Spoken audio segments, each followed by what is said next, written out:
तो first question देखिएगा हमारा, नारगू वन्य जीव अभ्यारण्य किस जिले में स्थित है। ठीक है, आपको बताना है नारगू जो वाइल्ड लाइफ सेंचुरी है वो कौन सी डिस्ट्रिक्ट में लोकेटेड है। तो यह है आपकी मंडी के अंदर, यानी ऑप्शन नंबर ए इसका बिल्कुल सही आंसर हो जाएगा। ठीक है, मंडी के अंदर कौन सी है, तो नारगू वन्य जीव अभ्यारण्य जो कि लोकेटेड है मंडी के अंदर। अच्छा, वो ऑप्शन से बात करें तो सोलन में है शिल्ली। हिमाचल प्रदेश के सबसे छोटी वाइल्ड लाइफ सेंचुरी कौन सी है, तो शिल्ली इसका नाम है, ये लोकेटेड है सोलन के अंदर। तो दो तरह से इसका क्वेश्चन आएगा, या तो आपसे डायरेक्टली पूछेगा शिल्ली वन्य जीव अभ्यारण्य कहाँ है, तो आपको याद रखना है सोलन के अंदर है। और अगर आपसे पूछे कि हिमाचल प्रदेश की सबसे छोटी जो है वन्य जीव अभ्यारण्य या सबसे छोटी वाइल्ड लाइफ सेंचुरी कौन सी है, तो शिल्ली आपको याद रखना है जो लोकेटेड है सोलन के अंदर। और सिरमौर से बात करें तो सिरमौर में है चूड़दार होगी आपकी, रेणुका जी होगी। ठीक है, और यहाँ पे एक जो है नेशनल पार्क है हमारा, नेशनल पार्क जिसका नाम क्या है, सिंबलवाड़ा। ठीक है, सिंबलवाड़ा जो है इस नेशनल पार्क का नाम है। तो टोटल हमारे जो नेशनल पार्क है हिमाचल प्रदेश में 5।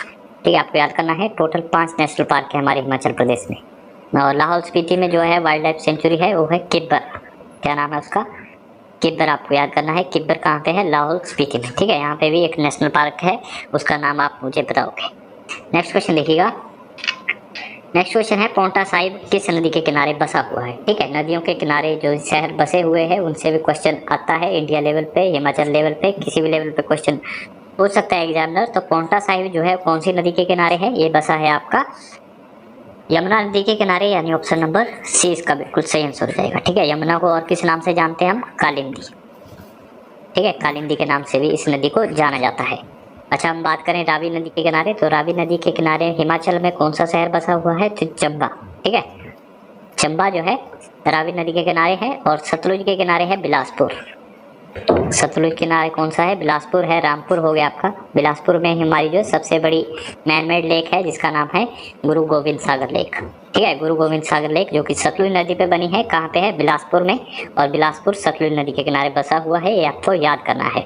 अच्छा, चिनाब के किनारे कौन सा है, तो चिनाब आपको पता है 2 नदियों के संगम से बनती है, एक चंद्रा नदी और एक भागा नदी। ठीक है, जहाँ पे मिलती है, कहाँ पे मिलती है, तांडी में। तो आपको याद करना है तांडी जो है वो चिनाब नदी के किनारे जो है बसा हुआ है। तो इतने क्वेश्चन आपको यहाँ से देखने को मिल सकते हैं। नेक्स्ट क्वेश्चन तरफ चलते हैं। ठीक है, वीडियो अगर पसंद आ रहा है तो लाइक जरूर कर दीजिए और शेयर जरूर कर दीजिएगा देखने के बाद। नेक्स्ट क्वेश्चन क्या कह रहा है हमारा, कुक्ति दर्रा किस स्थानों के बीच में है। ठीक है, कुक्ति जो पास है वो कौन से 2 प्लेसेस के बीच में है, तो ये है आपका कौन से प्लेसेस के बीच में, लाहौल और भरमौर, यानी ऑप्शन नंबर डी इसका बिल्कुल सही आंसर हो जाएगा। ठीक है, इस दर्रे की जो हाइट है वो है 4961 मीटर। ठीक है, कितनी है, 4961 मीटर जो है इस पास की हाइट है, इस दर्रे की हाइट है। और अगर मैं ऑप्शन से बात करूं तो कांगड़ा और चंबा के बीच में जो है दर्रा, उसका नाम क्या है, तो उसका नाम है भीम बिसुतली। ठीक है, आपने सुना होगा अक्सर इसका नाम, तो भीम बिसुतली से हम कहते हैं। ये कहाँ पे है, ये है आपका कांगड़ा और चंबा के बीच में। अच्छा, कुल्लू और स्पीति के बीच में कौन सा दर्रा है, तो कुल्लू और स्पीति के बीच में है पेन पार्वती दर्रा। कौन सा दर्रा, पेन पार्वती, ये है कुल्लू और स्पीति के बीच में। और वहीं चंबा और पांगी के बीच में दर्रा है जिसका नाम है साच दर्रा। ठीक है, साच दर्रा किसके बीच में है, चंबा और पांगी के बीच में, आपको याद रखना है। इतने क्वेश्चन आपको यहाँ से देखने को मिल सकते हैं। नेक्स्ट क्वेश्चन तरफ चलते हैं। नेक्स्ट क्वेश्चन देखिएगा, निम्न में से कौन सा ग्लेशियर कांगड़ा जिले में स्थित है। ठीक है, आपको बताना है कौन सा जो है ग्लेशियर कांगड़ा में लोकेटेड है, तो यह है भादल ग्लेशियर, यानी ऑप्शन नंबर ए इसका बिल्कुल सही आंसर हो जाएगा। भादल ग्लेशियर कहाँ पे आपका, ये है कांगड़ा के अंदर। देखिए जो पीडीएफ है, पीडीएफ में टेलीग्राम में इसकी दे दूंगा, जो भी हमारी आज की क्लास है इसकी पीडीएफ आपको टेलीग्राम में मिल जाएगी। और टेलीग्राम का लिंक जो है डिस्क्रिप्शन में मैंने दे रखा है। अब ऑप्शन से बात करते हैं हम, तो ऑप्शन देखिए लेडी ऑफ केलोंग। ठीक है, बी ऑप्शन क्या है, लेडी ऑफ केलोंग। तो इससे जो है 2 तरह के क्वेश्चन एग्जामिनर पूछता है। एक तो डायरेक्ट आपसे पूछेगा the lady of Kelong glacier कहाँ पे है, तो ये आपको याद रखना है, ये है लाहौल स्पीति के अंदर। ठीक है, लाहौल में है ये ग्लेशियर। और इसका क्वेश्चन आता है कि लेडी ऑफ केलोंग है क्या। ठीक है, ऑप्शन दे देगा आपको, कुछ भी ऑप्शन दे देगा, मशरूम की वैरायटी है, किसी स्त्री का नाम है। ठीक है, ऑप्शन कुछ भी रहेंगे, तो आपको याद रखना है लेडी ऑफ ग्लेशियर केलोंग क्या है, ये ग्लेशियर है एक जो कि लोकेटेड है केलोंग के अंदर।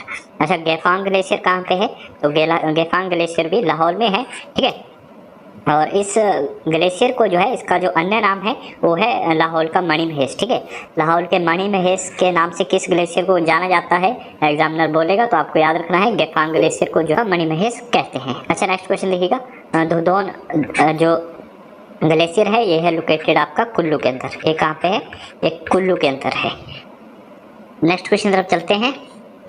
नेक्स्ट क्वेश्चन देखिएगा। नेक्स्ट क्वेश्चन क्या कह रहा है हमारा, निम्न में से कौन सा जो है प्राचीनतम राजवंश है। ठीक है, ऑप्शन दे रखे आपको 4, आपको बताना है कौन सा जो है सबसे पुराना राजवंश है। तो ये है आपका मौर्य वंश, यानी ऑप्शन नंबर ए इसका बिल्कुल सही आंसर हो जाएगा। ठीक है, मौर्य वंश की स्थापना किसने की थी, ये भी क्वेश्चन आता है तो आपको याद रखना है चंद्रगुप्त मौर्य ने जो है इसकी स्थापना की है। ठीक है, चंद्रगुप्त मौर्य उनके जो मंत्री थे कौटिल्य, उन्होंने इसकी स्थापना की थी। और इनकी जो राजधानी थी, ठीक है, राजधानी पूछा जाता है, इनकी जो राजधानी थी वो थी पाटलिपुत्र। राजधानी क्या थी, तो पाटलिपुत्र जो है इनकी राजधानी थी। और अशोका जो कि काफ़ी फेमस राजा थे, वो भी जो है इसी वंश के थे, मौर्य वंश के थे। उन्होंने बाद में बौद्ध धर्म को हालांकि अपना लिया था। तो कौन से वंश के थे, मौर्य वंश के। ठीक है, सबसे पहले आए चंद्रगुप्त आपके, ठीक है, उसके बाद बिंदुसार, ठीक है, उसके बाद थे हमारे अशोका। फिर आपको याद करना है चंद्रगुप्त मौर्य और उनके जो मंत्री थे कौटिल्य, इन्होंने जो है इस राजवंश की स्थापना की थी, मौर्य वंश की स्थापना की थी। नेक्स्ट क्वेश्चन तरफ चलते हैं। नेक्स्ट क्वेश्चन लिखिएगा, तक्षशिला विश्वविद्यालय कहाँ स्थित है। ठीक है, तक्षशिला जो यूनिवर्सिटी है वो कहाँ पे स्थित है, कौन से देश में है, तो ये है आपकी पाकिस्तान में। ऑप्शन नंबर बी इसका बिल्कुल सही आंसर हो जाएगा। ठीक है, माना जाता है भरत के पुत्र जो कि तक्ष है, उन्होंने इसे बनवाया था तक्षशिला यूनिवर्सिटी को। और पाकिस्तान में जो है लोकेटेड है। अच्छा, पाकिस्तान से बात करूं तो पाकिस्तान की जो राजधानी है वो आपको याद करना है, इसकी राजधानी है इस्लामाबाद। ठीक है, इस्लामाबाद जो है इसकी राजधानी है। और यहाँ के जो है करंट टाइम में प्रधानमंत्री पीएम कौन है, तो इमरान खान जो है यहाँ के करंट टाइम में प्रधानमंत्री है। और अगर मैं बात करूँ वहीं पे प्रेसिडेंट की यानी राष्ट्रपति की, तो राष्ट्रपति है यहाँ पे आरिफ अलवी। ठीक है, आरिफ अलवी जो है करंट टाइम में पाकिस्तान के राष्ट्रपति है। तो ये आपको याद करना है। नेक्स्ट क्वेश्चन तरफ चलते हैं। नेक्स्ट क्वेश्चन देखिएगा, उत्तरी भारत में भूमि कर व्यवस्था का प्रवर्तक किसे कहा जाता है। ठीक है, यानी क्वेश्चन क्या कह रहा है, who is known as the father of land settlement in northern India. ठीक है, लैंड सेटलमेंट का फादर जो है किसे कहा जाता है नॉर्थन इंडिया में, तो इसका आंसर हो जाएगा option number A Martin Bird. Sorry, ठीक है, option number C, option number C इसका बिल्कुल सही आंसर हो जाएगा, मार्टिन बर्ड। मार्टिन बर्ड को जो है फादर ऑफ लैंड सेटलमेंट कहा जाता है इन नॉर्थन इंडिया। ठीक है, नेक्स्ट क्वेश्चन तरफ चलते हैं। ये 3 चीजें अपनी स्किन पे कभी भी इस्तेमाल मत कीजिए, नींबू का रस, कॉफी और शुगर।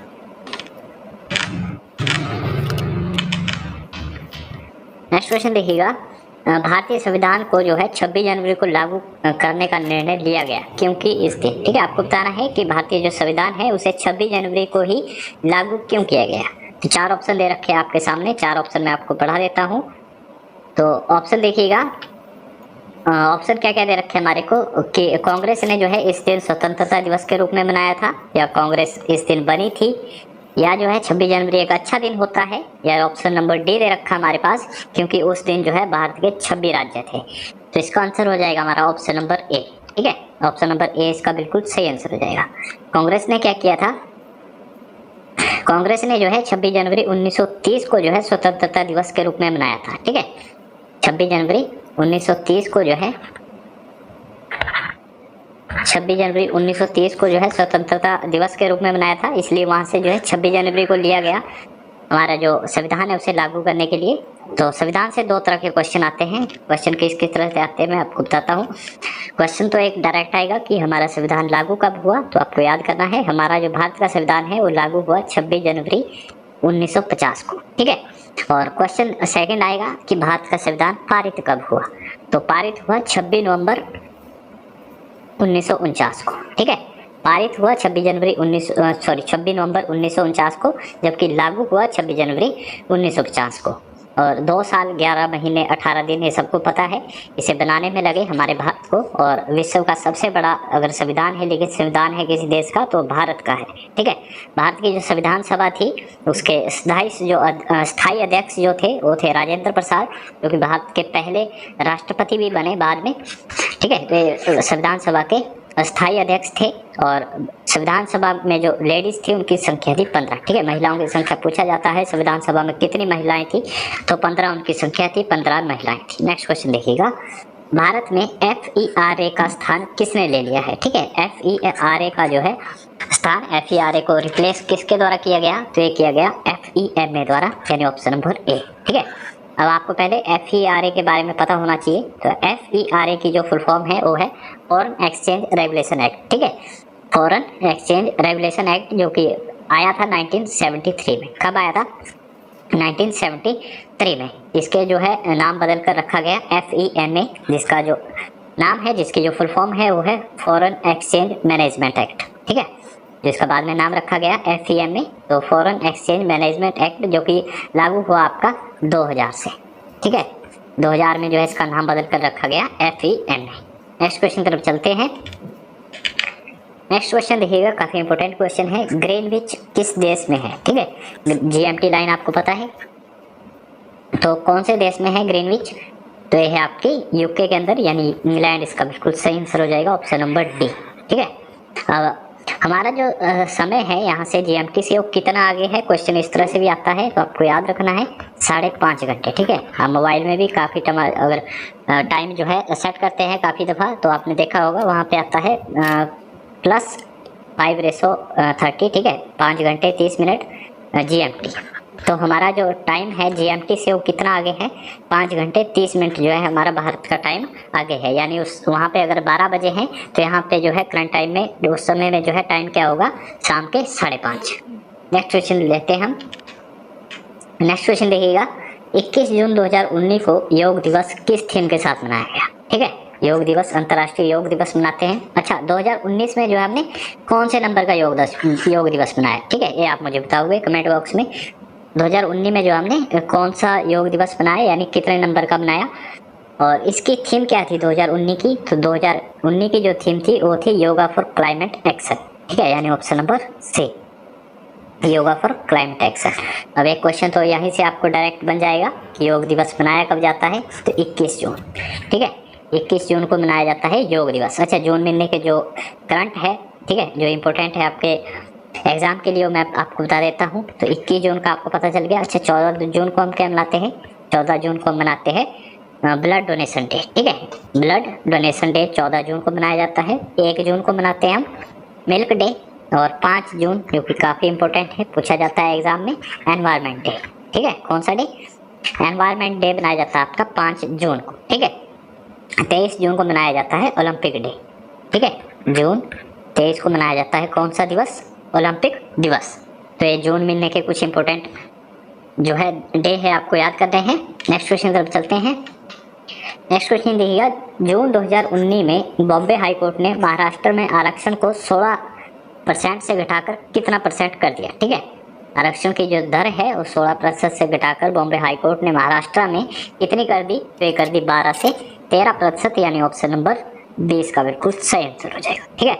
महाराष्ट्र की जो राजधानी है वो है मुंबई में, और भगत सिंह कोश्यारी यहाँ के राज्यपाल है, जो कि हाल ही में बने हैं भगत सिंह कोश्यारी, आपको याद करना है।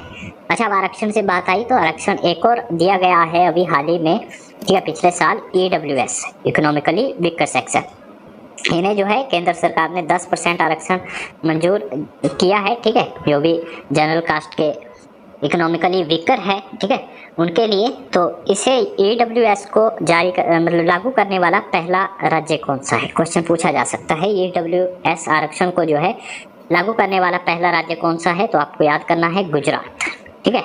गुजरात जो है पहला राज्य था जिसने EWS को जो है मंजूरी दी थी। नेक्स्ट क्वेश्चन तब चलते हैं। नेक्स्ट क्वेश्चन देखिएगा, 2019 का G20 शिखर सम्मेलन कहाँ संपन्न हुआ, ठीक है। G20 जो समिट थी 2019 की, वो कहाँ पे संपन्न हुई, तो ये हुई आपकी जापान, ठीक है, जापान के ओसाका में। अगर पूरी जगह आपसे पूछी जाए तो आपको याद करना है ओसाका, जो कि लोकेटेड है जापान में। जापान की राजधानी टोक्यो, जापान की राजधानी क्या है, टोक्यो, ठीक है। और कौन से नंबर की थी ये समिट, 14वें नंबर की, ठीक है, 14वीं समिट थी G20 समिट जो भी थी। अच्छा, क्वेश्चन आता है कि भारत G20 का सदस्य है, तो हाँ, ठीक है, भारत जो है G20 का सदस्य है, तो आपको यस टिक करना है, हाँ भारत G20 का सदस्य है। एक और जी ग्रुप है जिसका नाम है G7 ग्रुप। क्या भारत इसका सदस्य है? नहीं, भारत जो है G7 का सदस्य नहीं है, ये भी आपको याद करना है। नेक्स्ट क्वेश्चन चलते हैं। नेक्स्ट क्वेश्चन देखिएगा, तमिलनाडु सरकार ने तितली की किस प्रजाति को जो है राज्य तितली घोषित किया है? ठीक है, कौन सी तितली की प्रजाति को तमिलनाडु सरकार ने राज्य तितली घोषित किया है? तो ये जो तितली है इसका नाम है तमिल योमैन, यानी ऑप्शन नंबर ए। ठीक है, तमिल योमैन जो तितली है इसे हाल ही में तमिलनाडु सरकार ने राज्य तितली घोषित किया है। अच्छा, तितली को जो है राज्य तितली घोषित करने वाला तमिलनाडु को पहला ऐसा राज्य नहीं है। पहला जो राज्य था वो था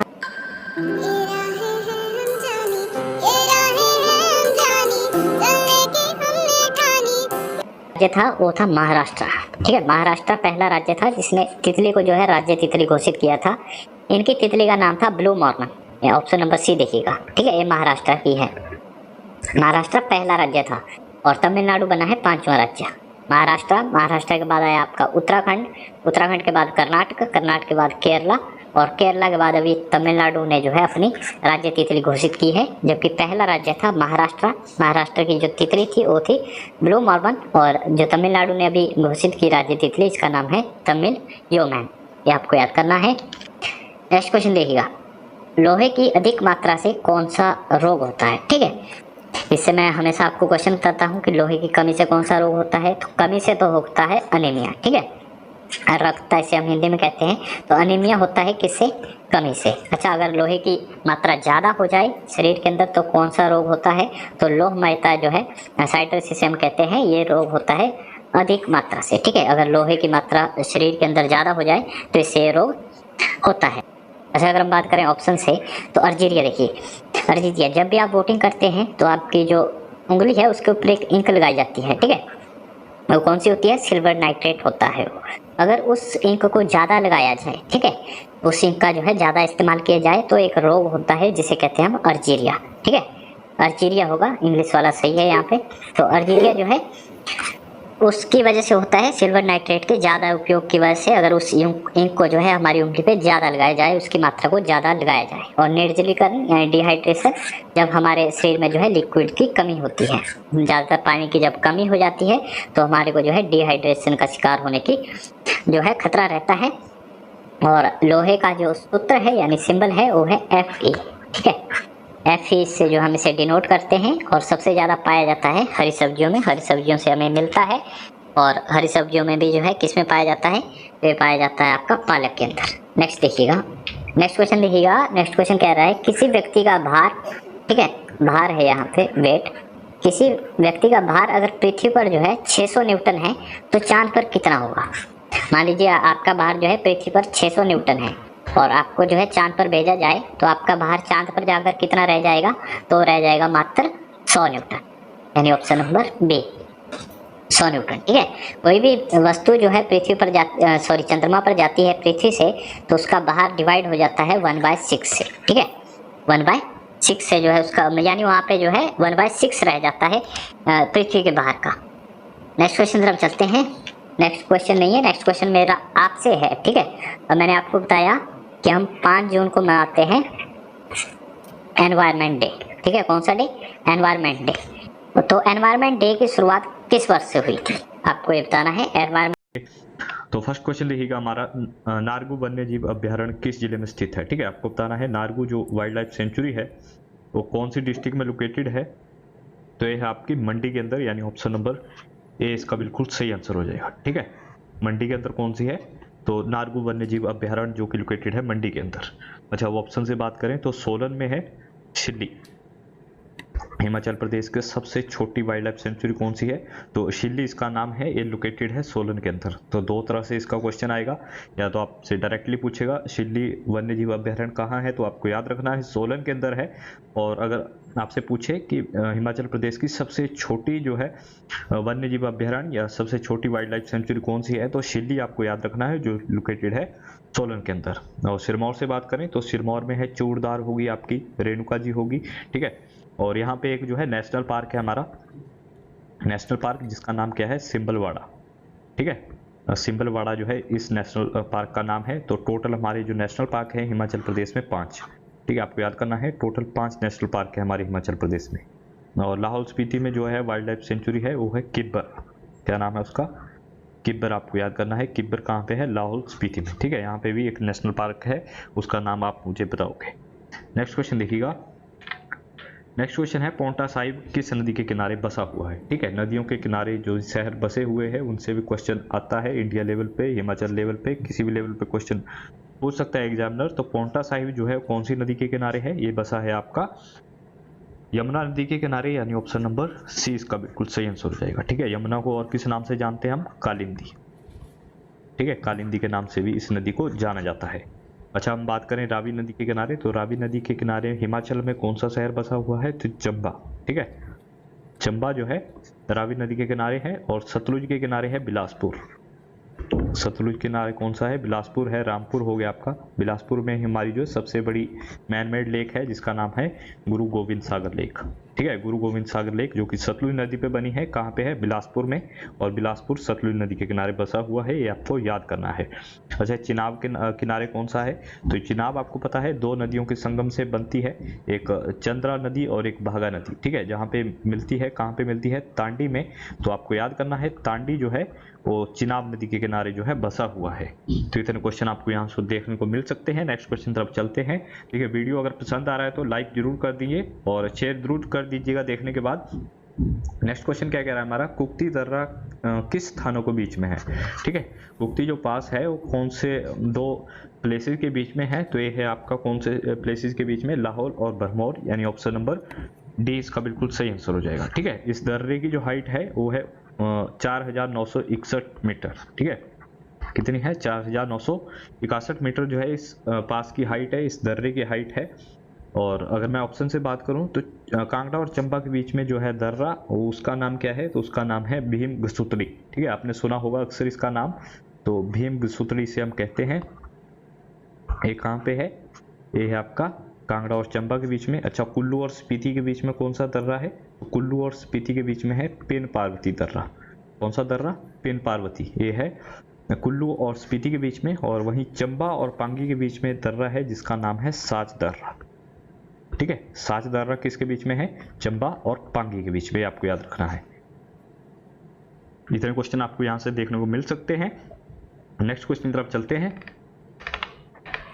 नेक्स्ट क्वेश्चन देखिएगा, निम्न में से कौन सा ग्लेशियर कांगड़ा जिले में स्थित है, ठीक है। आपको बताना है कौन सा जो है ग्लेशियर कांगड़ा में लोकेटेड है, तो यह है बादल ग्लेशियर, यानी ऑप्शन नंबर ए इसका बिल्कुल सही आंसर हो जाएगा। बादल ग्लेशियर कहाँ पे आपका, ये है कांगड़ा के अंदर। देखिए जो पीडीएफ है, पीडीएफ में टेलीग्राम में इसकी दे दूंगा, जो भी हमारी आज की क्लास है इसकी पीडीएफ आपको टेलीग्राम में मिल जाएगी। और टेलीग्राम का लिंक जो है डिस्क्रिप्शन में मैंने दे रखा है। अब ऑप्शन से बात करते हैं हम, तो ऑप्शन देखिए लेडी ऑफ केलोंग, ठीक है। बी ऑप्शन क्या है, लेडी ऑफ केलोंग। तो इससे जो है 2 तरह के क्वेश्चन एग्जामिनर पूछता है। एक तो डायरेक्ट आपसे पूछेगा the lady of Kelong glacier कहाँ पे है, तो ये आपको याद रखना है, ये है लाहौल स्पीति के अंदर, ठीक है। लाहौल में है ये ग्लेशियर। और इसका क्वेश्चन आता है कि लेडी ऑफ केलोंग है क्या, ठीक है। ऑप्शन दे देगा आपको, कुछ भी ऑप्शन दे देगा, मशरूम की वैरायटी है, किसी स्त्री का नाम है, ठीक है। ऑप्शन कुछ भी रहेंगे, तो आपको याद रखना है लेडी ऑफ ग्लेशियर केलोंग क्या है, ये ग्लेशियर है एक जो कि लोकेटेड है केलोंग के अंदर। अच्छा, गेफांग ग्लेशियर कहाँ पे है, तो गेफांग ग्लेशियर भी लाहौल में है, ठीक है। और इस ग्लेशियर को जो है, इसका जो अन्य नाम है वो है लाहौल का मणिमहेश, ठीक है। लाहौल के मणिमहेश के नाम से किस ग्लेशियर को जाना जाता है, एग्जामिनर बोलेगा, तो आपको याद रखना है गेफांग ग्लेशियर को जो है मणिमहेश कहते हैं। अच्छा, नेक्स्ट क्वेश्चन देखिएगा, धुधौन जो ग्लेशियर है ये है लोकेटेड आपका कुल्लू के अंदर। ये कहाँ पे है, ये कुल्लू के अंदर है। नेक्स्ट क्वेश्चन तरफ चलते हैं। नेक्स्ट क्वेश्चन देखिएगा, नेक्स्ट क्वेश्चन क्या कह रहा है हमारा, निम्न में से कौन सा जो है प्राचीनतम राजवंश है, ठीक है। ऑप्शन दे रखे आपको 4, आपको बताना है कौन सा जो है सबसे पुराना राजवंश है, तो ये है आपका मौर्य वंश, यानी ऑप्शन नंबर ए इसका बिल्कुल सही आंसर हो जाएगा, ठीक है। मौर्य वंश की स्थापना किसने की थी, ये भी क्वेश्चन आता है, तो आपको याद रखना है चंद्रगुप्त मौर्य ने जो है इसकी स्थापना की है, ठीक है। चंद्रगुप्त मौर्य, उनके जो मंत्री थे कौटिल्य, उन्होंने इसकी स्थापना की थी। और इनकी जो राजधानी थी, ठीक है, राजधानी पूछा जाता है, इनकी जो राजधानी थी वो थी पाटलिपुत्र। राजधानी क्या थी, तो पाटलिपुत्र जो है इनकी राजधानी थी। और अशोका जो कि काफ़ी फेमस राजा थे वो भी जो है इसी वंश के थे, मौर्य वंश के थे। उन्होंने बाद में बौद्ध धर्म को हालांकि अपना लिया था। तो कौन से वंश के थे? मौर्य वंश के। ठीक है, सबसे पहले आए चंद्रगुप्त आपके, ठीक है, उसके बाद बिंदुसार, ठीक है, उसके बाद थे हमारे अशोका। तो ये आपको याद करना है, चंद्रगुप्त मौर्य और उनके जो मंत्री थे कौटिल्य, इन्होंने जो है इस राजवंश की स्थापना की थी, मौर्य वंश की स्थापना की थी। नेक्स्ट क्वेश्चन की तरफ चलते हैं। नेक्स्ट क्वेश्चन देखिएगा, तक्षशिला विश्वविद्यालय कहाँ स्थित है? ठीक है, तक्षशिला जो यूनिवर्सिटी है वो कहाँ पे स्थित है, कौन से देश में है? तो ये है आपकी पाकिस्तान में। ऑप्शन नंबर बी इसका बिल्कुल सही आंसर हो जाएगा। ठीक है, माना जाता है भरत के पुत्र जो कि तक्ष है, उन्होंने इसे बनवाया था तक्षशिला यूनिवर्सिटी को, और पाकिस्तान में जो है लोकेटेड है। अच्छा, पाकिस्तान से बात करूं तो पाकिस्तान की जो राजधानी है वो आपको याद करना है, इसकी राजधानी है इस्लामाबाद। ठीक है, इस्लामाबाद जो है इसकी राजधानी है। और यहाँ के जो है करंट टाइम में प्रधानमंत्री पीएम कौन है? तो इमरान खान जो है यहाँ के करंट टाइम में प्रधानमंत्री है। और अगर मैं बात करूँ वहीं पे प्रेसिडेंट की यानी राष्ट्रपति की, तो राष्ट्रपति है यहाँ पे अरीफ अलवी। ठीक है, अरीफ अलवी जो है करंट टाइम में पाकिस्तान के राष्ट्रपति है। तो ये आपको याद करना है। नेक्स्ट क्वेश्चन तरफ चलते हैं। नेक्स्ट क्वेश्चन देखिएगा, उत्तरी भारत में भूमिकर व्यवस्था का प्रवर्तक किसे कहा जाता है? ठीक है, यानी क्वेश्चन क्या कह रहा है, who is known as the father of land settlement in northern India. ठीक है, लैंड सेटलमेंट का फादर जो है किसे कहा जाता है नॉर्थन इंडिया में? तो इसका आंसर हो जाएगा option number A, Martin Bird. Sorry, ठीक है, option number C. Option number C इसका बिल्कुल सही आंसर हो जाएगा, मार्टिन बर्ड। मार्टिन बर्ड को जो है फादर ऑफ लैंड सेटलमेंट कहा जाता है इन नॉर्थन इंडिया। ठीक है, नेक्स्ट क्वेश्चन तरफ चलते हैं। ये 3 चीज़ें अपनी स्किन पे कभी भी इस्तेमाल मत कीजिए, नींबू का रस, कॉफ़ी और शुगर।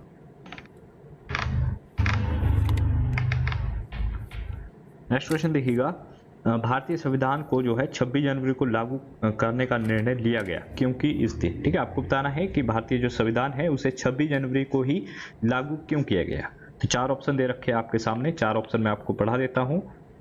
तो ऑप्शन देखिएगा, ऑप्शन क्या क्या दे रखे हमारे को कि कांग्रेस ने जो है इस दिन स्वतंत्रता दिवस के रूप में मनाया था, या कांग्रेस इस दिन बनी थी, या जो है 26 जनवरी एक अच्छा दिन होता है, या ऑप्शन नंबर डी दे रखा हमारे पास क्योंकि उस दिन जो है भारत के 26 राज्य थे। तो इसका आंसर हो जाएगा हमारा ऑप्शन नंबर ए। ठीक है, ऑप्शन नंबर ए इसका बिल्कुल सही आंसर हो जाएगा। कांग्रेस ने क्या किया था, कांग्रेस ने जो है 26 जनवरी 1930 को जो है स्वतंत्रता दिवस के रूप में मनाया था। ठीक है, 26 जनवरी 1930 को जो है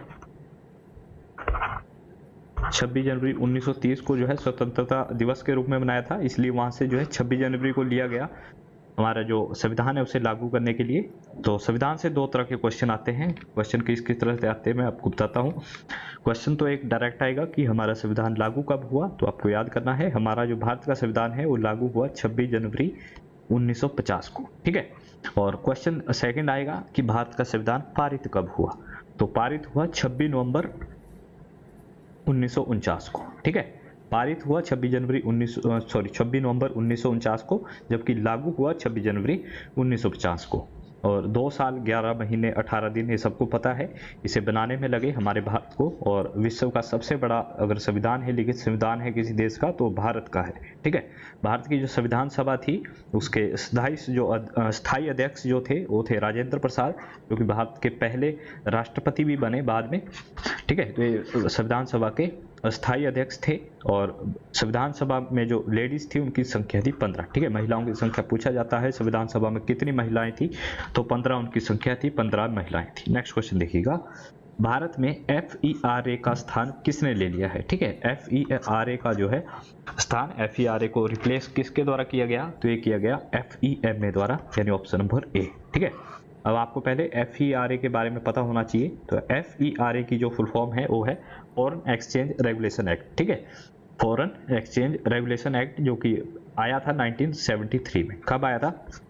1973 में। इसके जो है नाम बदल कर रखा गया FEMA, जिसका जो नाम है, जिसकी जो फुल फॉर्म है वो है फॉरेन एक्सचेंज मैनेजमेंट एक्ट। ठीक है, जिसका बाद में नाम रखा गया FEMA, तो फॉरेन एक्सचेंज मैनेजमेंट एक्ट, जो कि लागू हुआ आपका 2000 से।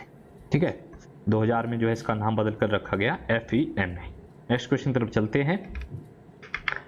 नेक्स्ट क्वेश्चन देखिएगा, काफी इंपॉर्टेंट क्वेश्चन है। ग्रीनविच किस देश में है? ठीक है, जीएमटी लाइन आपको पता है, तो कौन से देश में है ग्रीनविच? तो ये है आपकी यूके के अंदर, यानी इंग्लैंड। इसका बिल्कुल सही आंसर हो जाएगा ऑप्शन नंबर डी। ठीक है, अब हमारा जो समय है यहाँ से जीएमटी से वो कितना आगे है, क्वेश्चन इस तरह से भी आता है, तो आपको याद रखना है 5.5 घंटे। ठीक है, आप मोबाइल में भी काफ़ी अगर टाइम जो है सेट करते हैं काफ़ी दफ़ा, तो आपने देखा होगा वहाँ पे आता है +5/30। ठीक है, 5 घंटे 30 मिनट जीएमटी। तो हमारा जो टाइम है जीएमटी से वो कितना आगे है? 5 घंटे 30 मिनट जो है हमारा भारत का टाइम आगे है, यानी उस वहाँ पे अगर 12 बजे हैं तो यहाँ पे जो है करंट टाइम में उस समय में जो है टाइम क्या होगा? शाम के 5:30। नेक्स्ट क्वेश्चन लेते हैं हम। नेक्स्ट क्वेश्चन देखिएगा, 21 जून 2019 को योग दिवस किस थीम के साथ मनाया गया? ठीक है, योग दिवस, अंतर्राष्ट्रीय योग दिवस मनाते हैं। अच्छा, 2019 में जो है हमने कौन से नंबर का योग दिवस मनाया? ठीक है, ये आप मुझे बताओगे कमेंट बॉक्स में। 2019 में जो हमने कौन सा योग दिवस मनाया, यानी कितने नंबर का मनाया, और इसकी थीम क्या थी 2019 की? तो 2019 की जो थीम थी वो थी योगा फॉर क्लाइमेट एक्शन। ठीक है, यानी option number C, yoga for climate action. अब एक क्वेश्चन तो यहीं से आपको डायरेक्ट बन जाएगा कि योग दिवस मनाया कब जाता है? तो 21 जून। ठीक है, 21 जून को मनाया जाता है योग दिवस। अच्छा, जून महीने के जो करंट है, ठीक है, जो इम्पोर्टेंट है आपके एग्जाम के लिए, मैं आपको बता देता हूं। तो 21 जून का आपको पता चल गया। अच्छा, 14 जून को हम क्या मनाते हैं? 14 जून को हम मनाते हैं ब्लड डोनेशन डे। ठीक है, ब्लड डोनेशन डे 14 जून को मनाया जाता है। 1 जून को मनाते हैं हम मिल्क डे, और 5 जून जो कि काफ़ी इंपॉर्टेंट है, पूछा जाता है एग्जाम में, एनवायरमेंट डे। ठीक है, कौन सा डे? एनवायरमेंट डे मनाया जाता है आपका 5 जून को। ठीक है, 23 जून को मनाया जाता है ओलंपिक डे। ठीक है, जून 23 को मनाया जाता है कौन सा दिवस? ओलंपिक दिवस। तो ये जून महीने के कुछ इंपॉर्टेंट जो है डे है आपको याद करने हैं। नेक्स्ट क्वेश्चन तरफ चलते हैं। नेक्स्ट क्वेश्चन देखिएगा, जून 2019 में बॉम्बे हाई कोर्ट ने महाराष्ट्र में आरक्षण को 16% से घटाकर कितना परसेंट कर दिया? ठीक है, आरक्षण की जो दर है वो 16% से घटाकर बॉम्बे हाई कोर्ट ने महाराष्ट्र में कितनी कर दी? तो ये कर दी 12 से 13%, यानी ऑप्शन नंबर 20 का बिल्कुल सही आंसर हो जाएगा। ठीक है, महाराष्ट्र की जो राजधानी है वो है मुंबई में, और भगत सिंह कोश्यारी यहाँ के राज्यपाल है, जो कि हाल ही में बने हैं भगत सिंह कोश्यारी, ये आपको याद करना है। अच्छा, अब आरक्षण से बात आई तो आरक्षण एक और दिया गया है अभी हाल ही में। ठीक है, पिछले साल EWS, इकोनॉमिकली वीकर सेक्शन, इन्हें जो है केंद्र सरकार ने 10% आरक्षण मंजूर किया है। ठीक है, जो भी जनरल कास्ट के इकोनॉमिकली वीकर है, ठीक है, उनके लिए। तो इसे EWS को मतलब लागू करने वाला पहला राज्य कौन सा है? क्वेश्चन पूछा जा सकता है। EWS आरक्षण को जो है लागू करने वाला पहला राज्य कौन सा है? तो आपको याद करना है गुजरात। ठीक है, गुजरात जो है पहला राज्य था जिसने EWS को जो है मंजूरी दी थी। नेक्स्ट क्वेश्चन तब चलते हैं। नेक्स्ट क्वेश्चन देखिएगा, 2019 का G20 शिखर सम्मेलन कहाँ संपन्न हुआ? ठीक है, G20 जो समिट थी 2019 की, वो कहाँ पे संपन्न हुई? तो ये हुई आपकी जापान। ठीक है, जापान के ओसाका में। अगर पूरी जगह आपसे पूछी जाए तो आपको याद करना है ओसाका, जो कि लोकेटेड है जापान में। जापान की राजधानी टोक्यो। जापान की राजधानी क्या है? टोक्यो। ठीक है, और कौन से नंबर की थी ये समिट? 14वें नंबर की। ठीक है, 14वीं समिट थी G20 समिट जो भी थी। अच्छा, क्वेश्चन आता है कि भारत G20 का सदस्य है? तो हाँ, ठीक है, भारत जो है G20 का सदस्य है, तो आपको यस टिक करना है, हाँ भारत G20 का सदस्य है। एक और G ग्रुप है जिसका नाम है G7 ग्रुप। क्या भारत इसका सदस्य है? नहीं, भारत जो है G7 का सदस्य नहीं है, ये भी आपको याद करना है। नेक्स्ट क्वेश्चन चलते हैं। नेक्स्ट क्वेश्चन देखिएगा, तमिलनाडु सरकार ने तितली की किस प्रजाति को जो है राज्य तितली घोषित किया है? ठीक है, कौन सी तितली की प्रजाति को तमिलनाडु सरकार ने राज्य तितली घोषित किया है? तो ये जो तितली है इसका नाम है तमिल योमैन, यानी ऑप्शन नंबर ए। ठीक है, तमिल योमैन जो तितली है, इसे हाल ही में तमिलनाडु सरकार ने राज्य तितली घोषित किया है। अच्छा, तितली को जो है राज्य तितली घोषित करने वाला तमिलनाडु को पहला ऐसा राज्य नहीं है। पहला जो राज्य था वो था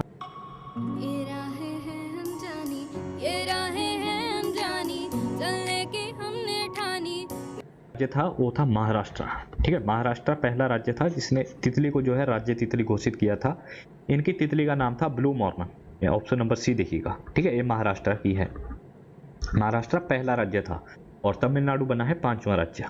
महाराष्ट्र, महाराष्ट्र के बाद आया आपका उत्तराखंड, उत्तराखंड के बाद कर्नाटक, कर्नाटक के बाद केरला, और केरला के बाद अभी तमिलनाडु ने जो है अपनी राज्य तितली घोषित की है, जबकि पहला राज्य था महाराष्ट्र। महाराष्ट्र की जो तितली थी वो थी ब्लू मॉर्मन, और जो तमिलनाडु ने अभी घोषित की राज्य तितली, इसका नाम है तमिल योमैन।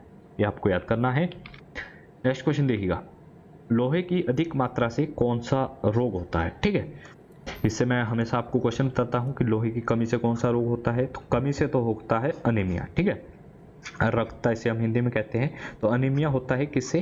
कमी से। अच्छा, अगर लोहे की मात्रा ज़्यादा हो जाए शरीर के अंदर तो कौन सा रोग होता है? तो लोहमयता जो है, साइटोसिस हम कहते हैं, ये रोग होता है अधिक मात्रा से। ठीक है, अगर लोहे की मात्रा शरीर के अंदर ज़्यादा हो जाए तो इससे ये रोग होता है। अच्छा, अगर हम बात करें ऑप्शन से तो अर्जिरिया, देखिए अर्जिरिया, जब भी आप वोटिंग करते हैं तो आपकी जो उंगली है उसके ऊपर एक इंक लगाई जाती है। ठीक है, वो कौन सी होती है? सिल्वर नाइट्रेट होता है वो। अगर उस इंक को ज़्यादा लगाया जाए, ठीक है, उस इंक का जो है ज़्यादा इस्तेमाल किया जाए तो एक रोग होता है जिसे कहते हैं हम अर्जिरिया। ठीक है, अर्जिरिया होगा, इंग्लिश वाला सही है यहाँ पे। तो अर्जिरिया जो है उसकी वजह से होता है, सिल्वर नाइट्रेट के ज़्यादा उपयोग की वजह से। अगर उस इंक को जो है हमारी उंगली पे ज़्यादा लगाया जाए, उसकी मात्रा को ज़्यादा लगाया जाए। और निर्जलीकरण यानी डिहाइड्रेशन, जब हमारे शरीर में जो है लिक्विड की कमी होती है, ज़्यादातर पानी की जब कमी हो जाती है तो हमारे को जो है डिहाइड्रेशन का शिकार होने की जो है खतरा रहता है। और लोहे का जो सूत्र है यानी सिंबल है वो है Fe। ठीक है, Fe से जो हम इसे डिनोट करते हैं। और सबसे ज़्यादा पाया जाता है हरी सब्जियों में, हरी सब्जियों से हमें मिलता है। और हरी सब्जियों में भी जो है किस में पाया जाता है? तो ये पाया जाता है आपका पालक के अंदर। नेक्स्ट देखिएगा, नेक्स्ट क्वेश्चन देखिएगा। नेक्स्ट क्वेश्चन कह रहा है किसी व्यक्ति का भार, ठीक है, भार है यहाँ पे वेट, किसी व्यक्ति का भार अगर पृथ्वी पर जो है 600 न्यूटन है तो चांद पर कितना होगा? मान लीजिए आपका भार जो है पृथ्वी पर 600 न्यूटन है और आपको जो है चांद पर भेजा जाए तो आपका भार चांद पर जाकर कितना रह जाएगा? तो रह जाएगा मात्र 100 न्यूटन, यानी ऑप्शन नंबर बी 100 न्यूटन। ठीक है, कोई भी वस्तु जो है पृथ्वी पर चंद्रमा पर जाती है पृथ्वी से तो उसका भार डिवाइड हो जाता है 1/6 से। ठीक है, 1/6 से जो है उसका, यानी वहाँ पे जो है 1/6 रह जाता है पृथ्वी के भार का। नेक्स्ट क्वेश्चन तरफ चलते हैं। नेक्स्ट क्वेश्चन नहीं है, नेक्स्ट क्वेश्चन मेरा आपसे है। ठीक है, और मैंने आपको बताया कि हम 5 जून को मनाते हैं एनवायरनमेंट डे। ठीक है, कौन सा डे? Environment day. तो एनवायरनमेंट डे की शुरुआत किस वर्ष से हुई थी? आपको ये बताना है। एनवायरनमेंट